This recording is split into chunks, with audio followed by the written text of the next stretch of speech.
स्वागत है आप सभी का हमारे साथ इस खास वीडियो में, जिसमें हम बात करेंगे साप्ताहिक राशिफल की 30 जून से लेकर और 6 जुलाई तक। जी हां, जुलाई का ये पहला वीक है, आप सबके लिए कैसा रहने वाला है। देखिए, जब भी हम वीकली राशिफल की बात करते हैं तो चंद्रमा की स्थिति बहुत महत्वपूर्ण होती है। इस पूरे ही वीक में मून जो है सिंह में रहेंगे, कन्या में रहेंगे, तुला में रहेंगे और 6 जुलाई को आखिरी दिन वो वृश्चिक में रहेंगे। इसका क्या प्रभाव पड़ेगा ये हम देखेंगे। साथ ही साथ इस वीक में शुक्र भी एक ऐसे प्लेनेट हैं जो परिवर्तित हुए हैं और शुक्र जो है रोमांस बढ़ाने वाले हैं, लग्जरी बढ़ाने वाले हैं। क्योंकि बहुत इंपॉर्टेंट है शुक्र, क्योंकि वो इस हफ्ते स्वग्रही रहेंगे, यानी ही अपनी ही राशि में इन्होंने प्रवेश करा है। टॉरस में स्वग्रही होके आप सबके जीवन में सुख समृद्धि को बढ़ाने वाले होंगे। और साथ ही साथ इस हफ्ते बहुत ज्यादा ध्यान रखने की जो बात है, थोड़ा अंगारक योग है केतु और मंगल का, जिसमें आपको ध्यान रखना है और यात्राएं आपको अवॉइड करनी है। डेट्स के लिए कौन कौन सी डेट्स आपको प्रिकॉशन वाली हैं, यात्राएं नहीं करनी है, तो जुड़े रहें और देखें कि ये हफ्ता आपके लिए क्या लाने वाला है। इस वीडियो में हम बात करेंगे स्कॉर्पियंस के लिए, वृश्चिक राशि के लिए ये हफ्ता कैसा रहने वाला है। यहाँ हम बात करेंगे 30 जून से लेकर और 6 जुलाई तक, जुलाई का पहला वीक वृश्चिक के लिए क्या कहता है। देखिए, जब भी हम साप्ताहिक राशिफल की बात करते हैं तो मून इसमें बहुत इंपॉर्टेंट होता है। चंद्रमा इस पूरे ही हफ्ते सिंह में रहेंगे, कन्या में रहेंगे, तुला में रहेंगे और आखिरी दिन यानी 6 जुलाई को आपकी खुद की राशि में रहेंगे। लेकिन देखिए, जो 4 और 5 तारीख यानी 3, 4, 5 के आसपास चंद्रमा लगभग आपके त्रिक भाव में रहेंगे, 12th हाउस में रहेंगे और 12वें घर में चंद्रमा वीक हो जाते हैं, कमजोर हो जाते हैं। तो वृश्चिक राशि को ये ध्यान रखना है स्कॉर्पियंस को कि किसी भी तरीके के मेजर डिसीजन वो 4 या 5 को ना लें और इसके अतिरिक्त अपने स्वास्थ्य का भी ध्यान रखें। आपके 4th हाउस में राहु है, पंचम में शनि है, सप्तम में शुक्र है। देखिए, शुक्र का भी इस हफ्ते में मेजर जो ट्रांजिट है हुआ है और शुक्र जो है स्वग्रही होके आपके खुद के घर में चल रहे हैं और आपके लिए तो काफी अच्छे हैं। लगन पर दृष्टि डालेंगे तो वृश्चिक के लिए अगर हम देखें तो यहाँ पर स्थितियां बहुत अच्छी बनी हुई हैं शुक्र के हिसाब से। अष्टम में यहाँ पर जो आपके सूर्य है और गुरु है, ये लंबे समय तक अभी चलने वाले हैं इस हफ्ते को अगर हम देखें, और उसके बाद भी बुध आपके भाग्य में है और दशम में 10th हाउस में यहाँ पर केतु और मंगल हैं। तो यहाँ पर इस पूरे हफ्ते की अगर हम बात करें, सबसे पहले अगर हम आपके स्वास्थ्य को लेके देखते हैं तो जो आपके लग्नेश है मंगल, वो इस समय केतु के साथ चल रहे हैं, अंगारक योग बना हुआ है। और देखिए, जब भी अंगारक योग बनता है तो कहीं ना कहीं ओवर थिंकिंग, गुस्सा, एग्रेशन अग्नि तत्व को बढ़ाने वाला होता है और ज्यादातर लोगों को इनडाइजेशन की प्रॉब्लम इस समय हो जाती है। तो यहाँ पर वृश्चिक राशि को भी जरूरत है कि खान पीन में थोड़ा सा एहतियात बरतें। इनडाइजेशन की प्रॉब्लम हो सकती है, इन्फेक्शंस हो सकते हैं, एलर्जीज हो सकती हैं, क्योंकि आपके अष्टम में सूर्य और गुरु भी हैं। तो ऐसी स्थिति में खाने पीने का ध्यान रखें। पेट से रिलेटेड कोई ना कोई इशू हो सकता है और बीपी से रिलेटेड भी थोड़ा सा दिक्कत हो सकती है। मंगल जो है ब्लड को रिप्रेजेंट करते हैं, तो ब्लड से रिलेटेड कोई प्रॉब्लम या बीपी डिस्टर्ब होना या मानसिक तनाव यहाँ पर नजर आ रहा है।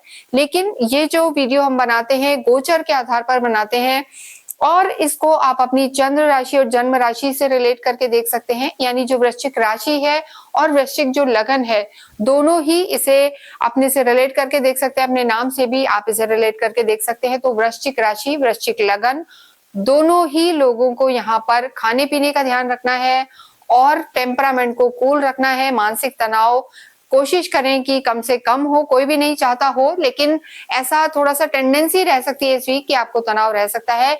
विशेषकर जो हमने कहा है 4 और 5 तारीख को आपको अपने स्वास्थ्य का विशेष ध्यान रखना है। इसके अतिरिक्त ट्रैवल्स भी 4 और 5 को आपको अवॉइड करने हैं। एक्सीडेंटल प्रोन समय चल रहा है, यानी बहुत ज्यादा दुर्घटनाओं का ये समय चल रहा है, तो यात्राएं आप 4 और 5 को इस समय अवॉइड करें। इसके अतिरिक्त जब हम बात करते हैं आपकी लव लाइफ की, देखिए वृश्चिक राशि, वृश्चिक लगन की लव लाइफ को हम देखें तो पंचम में यहाँ पर शनि बैठे हुए हैं। शनि का यहाँ होना, शनि जिस हाउस में होते हैं वहां कर्मों को एग्जॉस्ट कराते हैं, यानी वहां ज्यादा मेहनत कराते हैं, वहां ज्यादा एफर्ट कराते हैं या वहां से रिलेटेड चीजें आप ज्यादा करते हैं। तो शनि का यहाँ होना आपकी लव लाइफ के लिए बेटर है। लेकिन पंचम के आपके जो लॉर्ड हैं गुरु, वो इस समय अष्टम में भी हैं और अस्त भी हैं, तो कहीं ना कहीं थोड़ा सा मन मुटाव, आपकी जो लव लाइफ है उसमें नजर आ रहा है, थोड़े से कॉन्फ्लिक्ट्स रह सकते हैं क्योंकि गुरु पर राहु की भी दृष्टि है और राहु भी गुरु से दृष्ट है, तो चांडाल योग बना हुआ है। तो कुछ भी नहीं होगा, पर अननेसेसरी का एक हम कहेंगे कि थोड़ा इमोशनल वैक्यूम यहाँ पर नजर आ रहा है। लव लाइफ थोड़ी सी ड्रेन्ड रह सकती है, उतना सुकून और संतुष्टि यहाँ पर लव लाइफ में इस समय वृश्चिक राशि वृश्चिक लगन के लिए नहीं देखने को मिल रही है। इस हफ्ते में विशेषकर कोई भी अगर आप कुछ प्लान करते हैं घूमने फिरने जाना या डेट वगैरह, तो 4 या 5 को आप अवॉइड करें, अन्यथा बाकी जो वीक है वो यहाँ पर ठीक नजर आ रहा है। इसके अतिरिक्त और रिश्तों में भी हम कहेंगे कि थोड़ा सा माता के स्वास्थ्य का ध्यान रखें और अपने से सीनियर से आर्ग्यूमेंट्स ना करें, वो आपके लिए बेहतर होगा। यहाँ पर आपकी मैरिड लाइफ की अगर हम बात करते हैं तो वैवाहिक जीवन यहाँ पर बहुत अच्छा नजर आ रहा है। उसका बहुत बड़ा कारण है कि सप्तम हाउस को हम देखते हैं और 7th हाउस के जो आपके लॉर्ड हैं शुक्र हैं, और शुक्र अपने ही घर में बैठे हैं, यानी टॉरस राशि यहाँ पर आती है। स्वग्रही होकर शुक्र का यहाँ बैठना जो कहीं ना कहीं रोमांस, विवाह और इन सब चीजों के कारक होते हैं, तो अपने ही घर को हैं, आपकी लगन को देख रहे हैं, तो आपके जो स्पाउस हैं और आप खुद भी दोनों ही एक अच्छे से हम कहेंगे रोमांटिक उनका वो माहौल रहेगा, पूरा घूमने फिरने भी जाएंगे, एंजॉय करेंगे और धैर्य भी बढ़ेगा और आपस में तालमेल भी यहाँ पर नजर आ रहा है। तो वृश्चिक के लिए हम कहेंगे कि इस पूरे हफ्ते में जो बेस्ट चीज है वो उनका वैवाहिक जीवन यहाँ पर रहने वाला है, जो कहीं ना कहीं पुराने कुछ समय से परेशानी भरा था। और देखिए क्योंकि शुक्र आपकी दृष्टि लगन पर भी रहेगी और 7th हाउस के जो लॉर्ड हैं वो भी शुक्र है, तो बहुत बहुत अच्छा ये समय वैवाहिक जीवन के लिए। और जिन लोगों का विवाह नहीं हुआ उनके लिए भी हम कहेंगे कोई ना कोई अच्छी प्रपोजल्स आ सकते हैं, बात आगे बढ़ सकती है, तो ये समय आपके लिए काफी अच्छा रहने वाला है। घर में भी हम कहेंगे कोई ना कोई धार्मिक आयोजन हो सकते हैं या कोई इवेंट्स हो सकते हैं, सोशलाइजिंग यहाँ पर आपकी बढ़ेगी। कर्म क्षेत्र की हम बात करें, आपकी प्रोफेशनल लाइफ में देखिए कोई ना कोई चेंज इस हफ्ते में हो सकता है। अगर आप जॉब करें तो आपका एकदम से उच्चाटन हो जाएगा, मन करेगा बिजनेस कर लो, बिजनेस में तो आपको लगेगा कुछ और कर लो, और थोड़ा सा एग्रेशन भी नजर आ रहा है यहाँ पर, क्योंकि केतु जहां भी होते हैं थोड़ा सा उस स्थान से उस भाव से डिटैच करते हैं, तो थोड़ा सा संतुष्टि कम नजर आ रही है। और विशेषकर 4-5 जुलाई को आपको धन से संबंधित कोई भी मेजर डिसीजन नहीं लेना है, लेन देन में ध्यान रखना है, उधारियों में नहीं जाना है, क्योंकि आपके जो धन भाव के स्वामी हैं गुरु हैं वो अस्त हैं, अष्टम में हैं। तो प्रोफेशनल लाइफ पर भी यहाँ पर वृश्चिक राशि वृश्चिक लगन वालों को ध्यान देने की जरूरत है। देखिए टेक्निक्स को अपनाएंगे, इंफ्रास्ट्रक्चर और ये सब चीजें आपकी बढ़ेंगी, टेक्नोलॉजी इंप्रूव होगी, राहु की दृष्टि है, लेकिन कहीं ना कहीं थोड़ी सी उदासीनता या स्लो डाउन यहाँ पर आपके वर्क प्लेस पे नजर आ रहा है।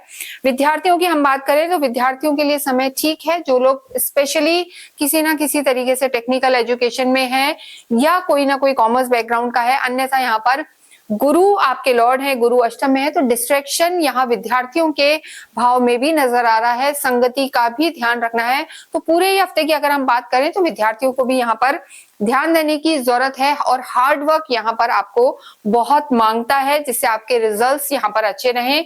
भाग्येश की आप बात करते हैं हम यहाँ पर, तो भाग्येश आपके मून है और मून यहाँ पर हमेशा नीच के हो जाते हैं, तो कहीं ना कहीं वृश्चिक हार्ड वर्क तो करते हैं लेकिन मेहनती भी होते हैं, लेकिन उन्हें जो हम कहेंगे भाग्य का सपोर्ट थोड़ा सा कम मिलता है। हालांकि इस समय यहाँ पर आपके बुध विराजमान है, बुध जो है आपके स्वामी है, देखिए जो कहीं ना कहीं एक तो अष्टम के भी स्वामी है, तो कहीं ना कहीं थोड़ा सा दिक्कत आ सकती है, और लाभ भाव के भी स्वामी है, तो भाग्य यहाँ पर 50-50% आपका साथ देगा। यानी लाभ भाव के स्वामी है, इच्छाओं को पूरी करने वाले होंगे, डिजायर हाउस के प्लैनेट है, तो चीजें आपकी बेहतर रह सकती हैं, लेकिन कार्यों में यहाँ पर थोड़ी सी अड़चन नजर आ रही है, तो भाग्य का पूरा साथ नहीं मिल रहा है। बात करें हम आपके अध्यात्म की, तो गुरु अध्यात्म के कारक होते हैं, वो भी इस समय अष्टम में है, तो देखिए गूढ़ रहस्यों के प्रति आपके जो है रुचि बढ़ सकती है। पठन पाठन यानी शास्त्रों का अध्ययन करना, ये भी हो सकता है, पूजा की किताबें पढ़ना, ये हो सकता है, ट्रैवल्स यहाँ पर इंडिकेटेड है, लेकिन थोड़ा सा मानसिक शांति और पूर्ण रूप से अध्यात्म का जागृत होना वो थोड़ा कम नजर आ रहा है। पूरे ही हफ्ते की अगर हम बात करें तो देखिए वैवाहिक जीवन बहुत अच्छा रहेगा, लेकिन आपको लव लाइफ में थोड़ा सा ध्यान रखना पड़ेगा और कर्म में आपको एकदम फोकस्ड रह के मेहनत करनी पड़ेगी, तभी ये हफ्ता आपको अच्छे फल देने वाला होगा। किसी भी तरीके की परेशानी से अगर वृश्चिक राशि वृश्चिक लगन वाले जूझ रहे हैं, मानसिक तनाव है, तो आप अवश्य ही तीन मुखी रुद्राक्ष धारण करें, क्योंकि तीन मुखी रुद्राक्ष जो है रिप्रेजेंट करते हैं मंगल को। मंगल आपके लॉर्ड हैं और तीन मुखी रुद्राक्ष धारण करने से या अपने घर में विराजमान करने से आपको बहुत लाभ होगा, जिसे आप चाहें तो हमारी साइट से भी ऑर्डर कर सकते हैं, नंबर्स दिए हुए हैं। और इसे आप वहां से अगर मंगवाते हैं तो पूरी तरीके से ऑथेंटिक आपको मिलेगा, एनर्जाइज करके हम देंगे। तो अवश्य ही वृश्चिक राशि वाले तीन मुखी रुद्राक्ष पहने, इससे आपको लाभ होगा। इसके साथ हनुमान चालीसा पूरे ही वीक में आपको करनी चाहिए। राम रक्षा स्तोत्र भी आप पढ़ें, इससे आपको लाभ होगा। देखिए, आपके जो लॉर्ड हैं भाग्येश है, वो हम कहेंगे कि चंद्रमा है, चंद्रमा थोड़े कमजोर हो जाते हैं। तो पूर्णिमा के चांद को देखना या चांद को नॉर्मल देखना और ओम सोम सोमाय नमः का जाप करना आपके लिए लाभकारी होगा। इसके अतिरिक्त अगर आपकी कोई क्वेरी है तो आप हमसे संपर्क कर सकते हैं। किसी भी इंपॉर्टेंट काम के लिए जाएं, थोड़ा सा गुड़ खा के जाएं। कोई भी मेजर डिसीजन या ट्रेवल्स आप 3, 4, 5 को थोड़ा सा अवॉइड करें, ये आपके लिए लाभकारी होगा। इसके साथ ही इस वीडियो को हम यहाँ विराम देते हैं। अवश्य ही कमेंट बॉक्स में राम, रामचंद्र, रामभद्र लिखें। Thank you.